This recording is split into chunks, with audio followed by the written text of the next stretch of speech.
Hi everyone and welcome. We're down here in my wormery and I've got a couple buckets here on the table. These are the buckets that I normally store my finished castings in. And you can see one of the buckets is about halfway full, maybe a little bit more than halfway full. And there was this piece of newspaper folded up covering it all, and it was very, very damp.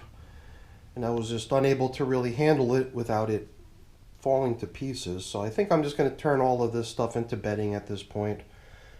And then I'll just take a fresh piece of paper to cover up my finished castings with. These buckets will be, probably both of them at this point, might actually be full to the brim because I'm finally getting around to tackling that stack of bins that you see up there on the top shelf. Those three bins also have finished castings in them, but the reason they've been left to sit this way was to allow the moisture level in them to sort of equalize and let some of the more dry stuff that had been on the top surface combine and share its moisture with the more damp stuff that was down within the bin.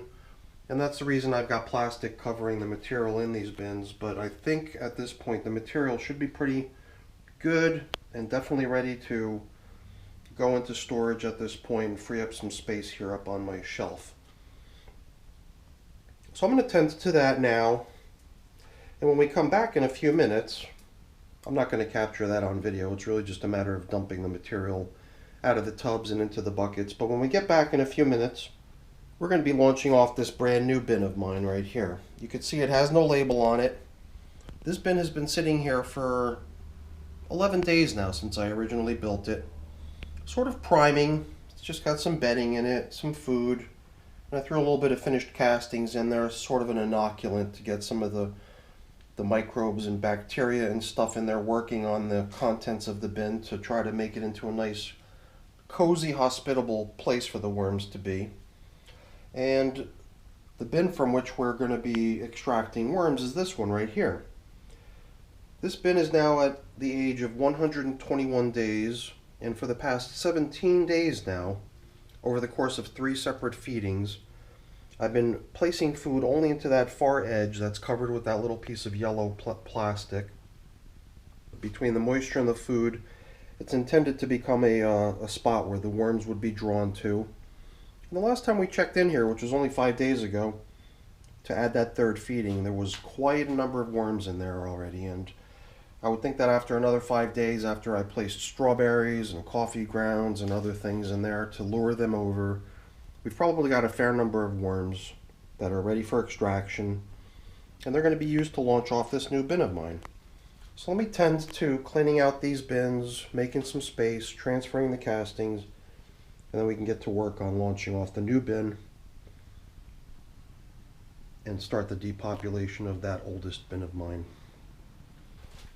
Okay, not bad. What I'm left with now is about maybe 1 3/4 buckets. I guess we started out with a little bit more than half on the first one that's full now. So we definitely ended up with more than 1 full bucket worth by emptying out those 3 containers, and now we've got some space. So next comes this one, and removing the worms. Let's get to work.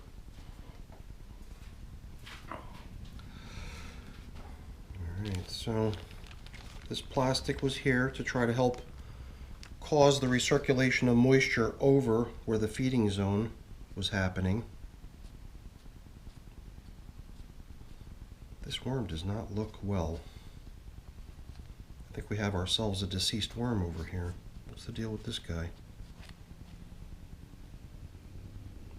This is unusual. I usually don't have this going on, but for whatever reason it does seem like we've got a couple not so healthy worms hanging out here on the top surface, possibly not even living anymore. So hopefully I don't have some sort of a situation going on here. Keeping my fingers crossed that it's just an anomaly.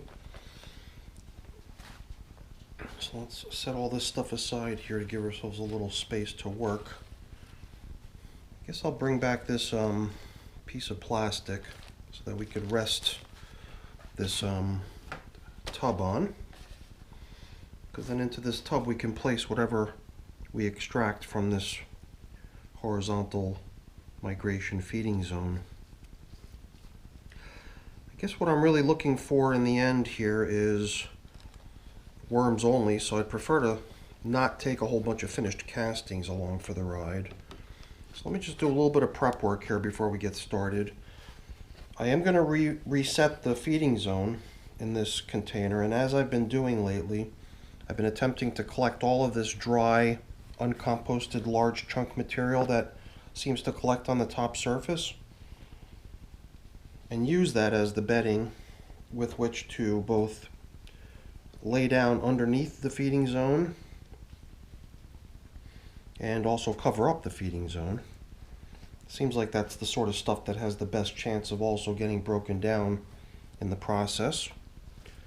So I think we'll just pile stuff of that nature right over onto here. So there's a little bit of it here on top of the feeding zone as well. Okay. So that'll come back into play later when we rebuild this feeding zone.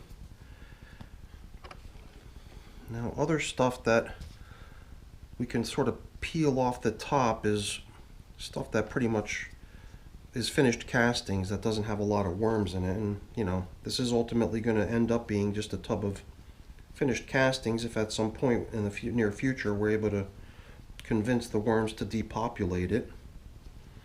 So I'll just bring that stuff over too so that it stays with the bin and doesn't get extracted along with the worms. And then I guess I just have to sort of come up with a cutoff point, you know. For a couple feedings now, I've not extracted any worms. We've only added to the food to try to spur on the ongoing migration of the worms out of the finished compost.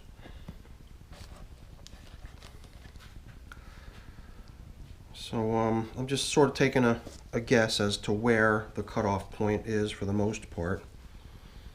And I guess what's already mixing in here with the finished compost resting on top is bits and pieces of food scraps and bedding and stuff like that, which at this point is just going to go with the worms along for the ride.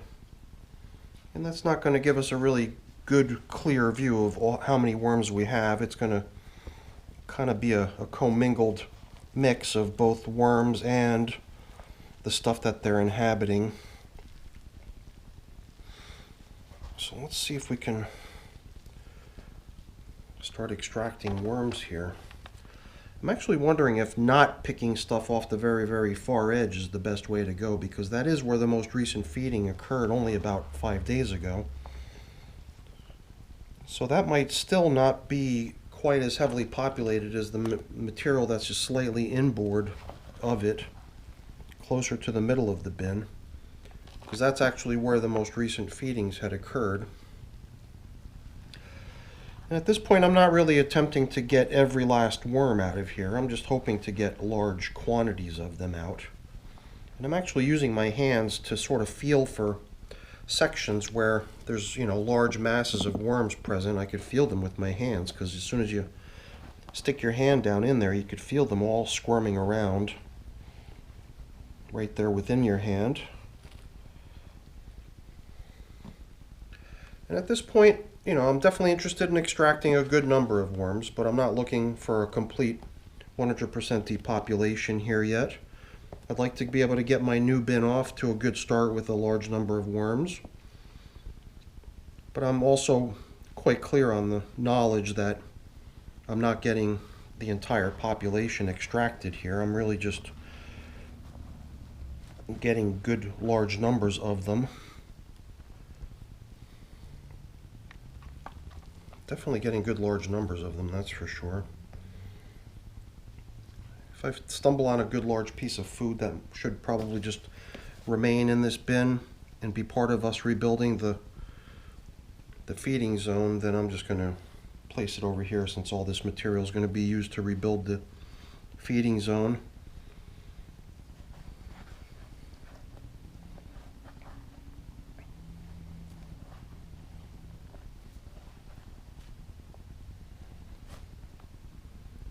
I'm starting to get the sense that large amounts of castings are ending up in my hand each time I do this, because I am sort of stirring the material up each time I reach in here to grab a bunch of worms.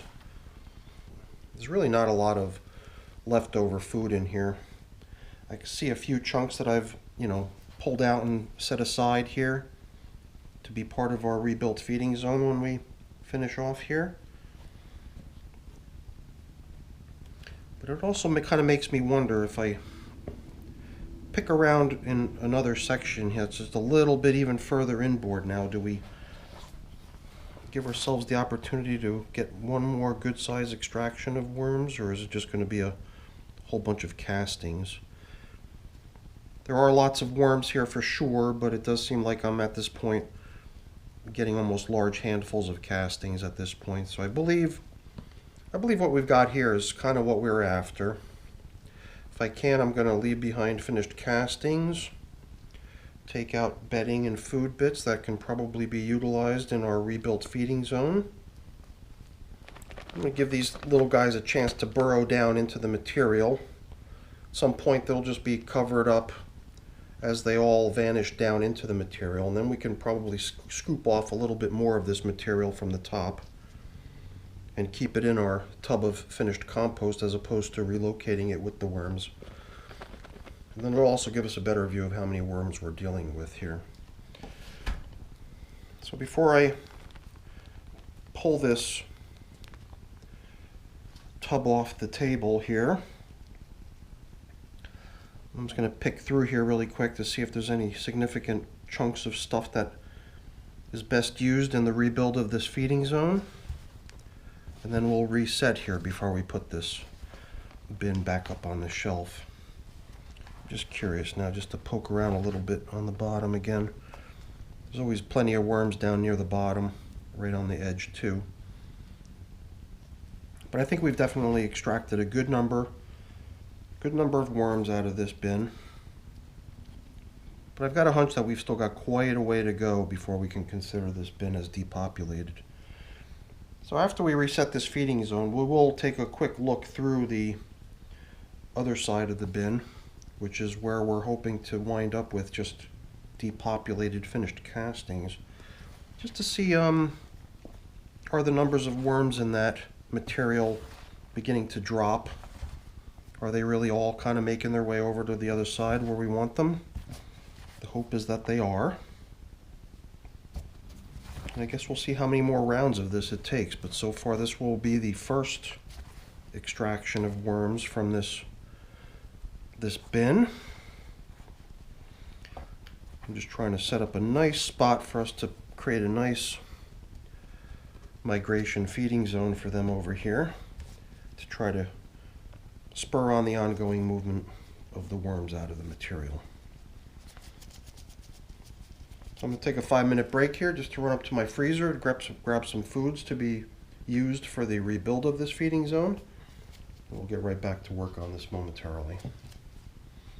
So after a quick visit to my freezer, you can see I've collected some apple peels, apple cores, frozen watermelon bits, even a banana peel for good measure. So let's rebuild this thing, stock it up with some fresh food, and let the migration continue. Like I said, I'm going to be using a lot of this stuff that littered either the top of the bin in general across the top, which we scraped off to the side, as well as some of these larger bits of uncomposted food and bedding and whatnot that was resting in the feeding zone, but we didn't want to move it with the worms, so we set it aside for this purpose right here. So before putting the fresh food in, I just like to take some of this stuff that was littering the top and use it as cover. Because, you know, if it just sat up on the top of this bin, it would probably receive little or no attention and never break down. By using it this way, it seems like it's got the best chance of actually getting turned into vermicompost. So in goes the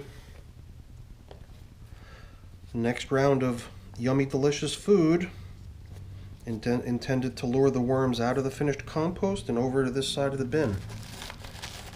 So that was the banana peel, These are all the apple peels and apple cores. All this stuff is frozen right now, and as it thaws, it'll kick out moisture. The moisture in itself will probably become a big attractor for the worms in this bin. And I believe just the presence of delicious food like these pieces of apple and pieces of watermelon would also serve to attract the worms pretty readily out of the finished compost, which at this point is probably pretty heavily depleted of any remaining food scraps. Or at least for the most part, I would think. I also bought down some used coffee, because there's always a plentiful amount of used coffee around here, and I'm always looking for a responsible way of getting rid of it. And in most cases, if not all cases, the worms here get it. Sometimes the bin outside, that's my kitchen overflow waste bin, is where I put stuff. But in most cases, the worms down here are who receive the spent coffee. And at this point, I'm thinking just take all the rest of this stuff that was collected off the top surface and use this to cover up with. It's got all little bits of unbroken down little bits of leafy matter in it, little sticks and stems, and different stuff that we pulled out of the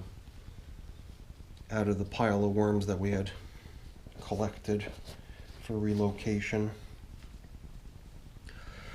And I guess I'm going to just run my hand across all of this stuff here now just to see if there's any other larger bits that I can easily spot and pull over to the feeding zone at this point to keep this side of the bin over here as close to being finished castings only as possible.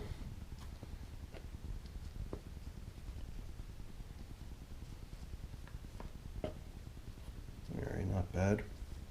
But before we close up here, I'd like to just take a quick peek to see how the depopulation of this stuff out here is coming along. So I'm just going to start pulling back some of this material. The material's got a wonderful consistency to it. It's not overly dry. It's got a nice moisture content to it. You still see it's pretty heavily populated with worms too, but I would say in comparison to the way it was not too long ago, it's definitely got much fewer worms in it now than it did. Even down at the bottom where you would normally expect to find perhaps more damp stuff, the material is really nice and flaky and just crumbles apart right there in your hand when you touch it. Very nice. I'm just wondering out here on the very, very far edge how things are looking. And that's really what we're after right there. This is almost perfect, right? The stuff at the very far edge is for the most part depopulated at this point. Even drier than what we found in the middle.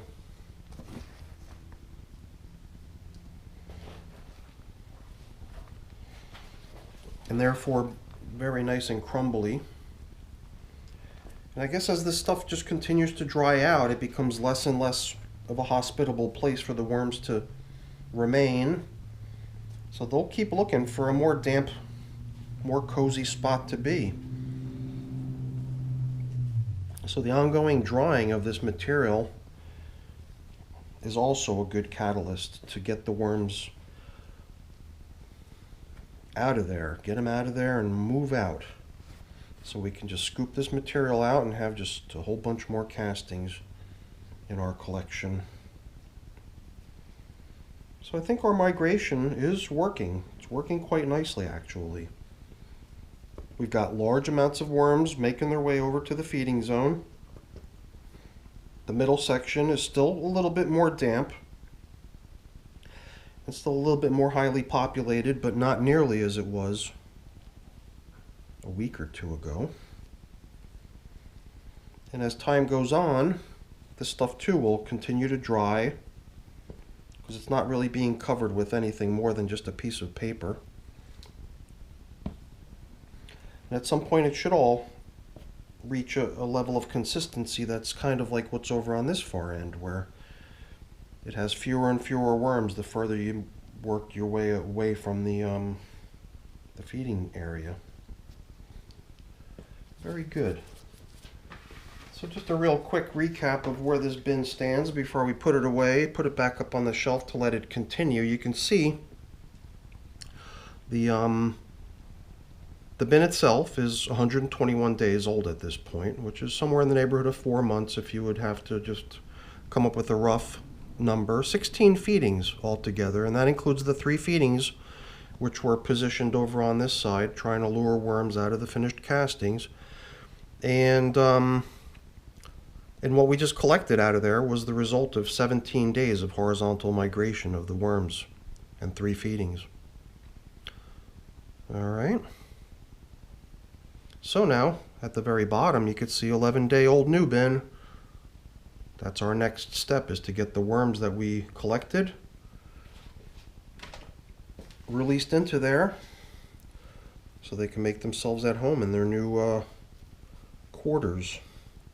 So you can see the worms have already neatly retreated into this material, trying to duck away from the bright lights overhead. A lot of the stuff that came over with the worms is castings naturally, but also a few chunks of uneaten food and a few scraps of bedding too. So I think I'll try to keep that stuff here in the feeding zone or in the bin in general, rather than moving it over to the new worm bin. This will give us a slightly higher concentration of just worms in this container, as opposed to a mix of worms and castings and food and everything else. Because it's always so much more exciting to just release a big block of worms as opposed to a big block of compost that you know has worms in it.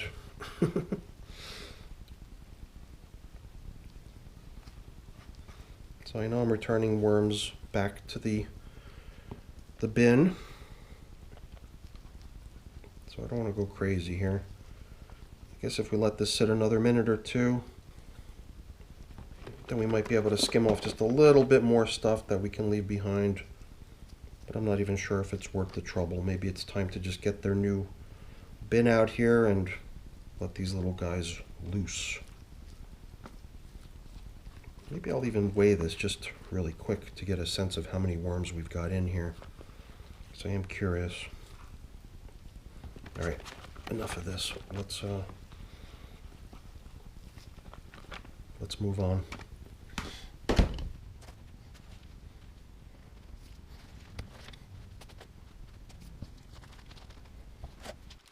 cover the table here a little bit with some clean plastic. At least I know this side of the plastic is clean, because I don't want to dirty my scale here.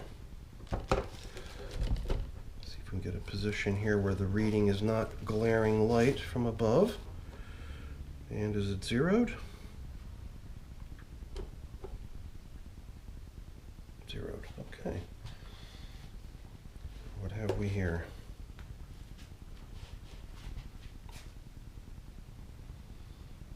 All right, so this reads out as 1 pound, 7.5 ounces. And I'm trying to remember what the weight of this plastic container was. At the end, once it's empty and free of worms, I guess we'll weigh it, and then we'll get a better sense of what the contents weighs. And then we'll also sort of try to estimate what the ratio is between worms and material in here that's not worms. But I would have to guess that we're probably somewhere in the 1.25 pounds of worms, at least 1 pound for sure. So let's get their new home out here so we could release them. Let them get comfortable in their new space.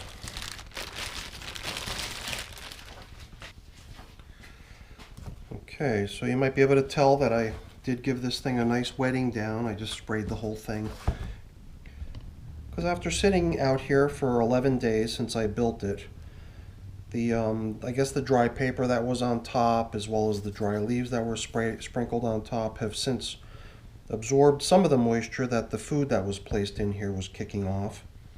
Because yeah, I can reach right down to the bottom and I could feel moisture down at the very bottom, but the material at the very top was a little bit dry, so I wanted to make sure we weren't introducing them to a real harsh, dry environment.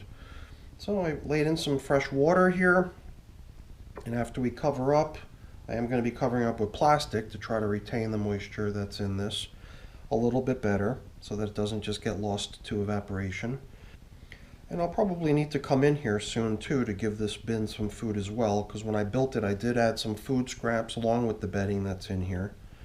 But not a lot, that's for sure. So I'm sure the worms will probably go through whatever food scraps were put into this bin when I originally built it. They'll probably go through it quite quickly. So adding food to this at some point in the near future will probably make some good sense. So this is the end here. Final scene of us getting these worms released into their new space. You can even see that after all this time, even after we scraped a bunch of stuff off the top, there's not a lot for them to retreat into. So I would have to say that this is mostly worms at this point. Maybe a little bit of castings, but mostly worms at this point. So let's get these little guys released into their new home.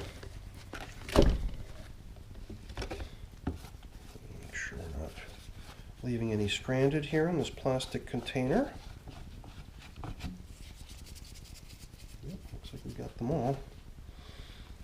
So I guess we'll just spread some of this casting material aside so we can get a better look at these little guys.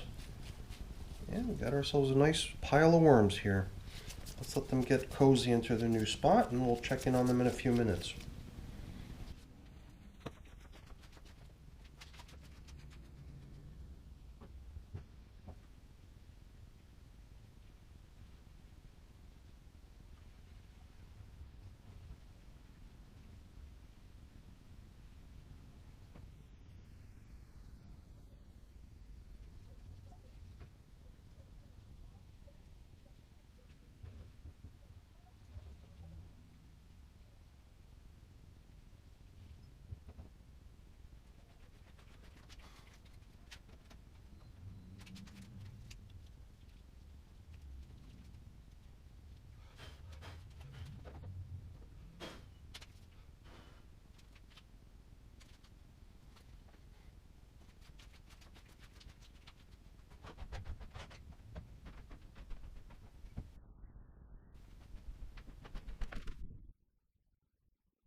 Well, I can still see a worm or two peeking through here and there, but I don't think we're going to subject these little guys to much more of this strain. I think it's time to just cover them up, let them get comfortable in their new home, let them return to darkness, which is what they favor for sure over bright lights beaming down from overhead. So that's where we stand, and keeping with tradition, what we normally do now when we've got ourselves a brand new bin, before we put it back up onto the shelf, we christen it with a new label with today's date, and then we'll start tracking it in my tracking spreadsheet. Alright everyone, that's it for today. Hopefully you enjoyed the video. If you did, please remember to give me a quick thumbs up. That's always really appreciated. Also consider subscribing to the channel as well. Just hit that button down there and make sure you ring the bell too. This way you'll get notified of new content coming online. And hopefully we'll see you back here next time. Alright everyone, have a great day. Thanks for watching. Bye-bye.